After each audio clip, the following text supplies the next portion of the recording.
رسول اللہ صلی اللہ علیہ وآلہ وسلم نے فرمایا، جب شام ہو جائے تو اپنے بچوں کو اپنے پاس روک لیا کرو، کیونکہ شیاطین اسی وقت پھیلتے ہیں۔ البتہ جب ایک گھڑی رات گزر جائے تو انہیں چھوڑ دو اور اللہ کا نام لے کر دروازے بند کر لو، کیونکہ شیطان کسی بند دروازے کو نہیں کھول سکتا۔ رسول اللہ صلی اللہ علیہ وآلہ وسلم نے فرمایا، رشک تو بس دو ہی آدمیوں پر ہو سکتا ہے، ایک تو اس پر جسے اللہ نے قرآن مجید کا علم دیا اور وہ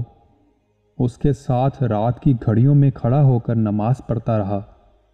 دوسرا آدمی وہ جسے اللہ نے مال دیا اور وہ اسے محتاجوں پر رات دن خیرات کرتا رہا۔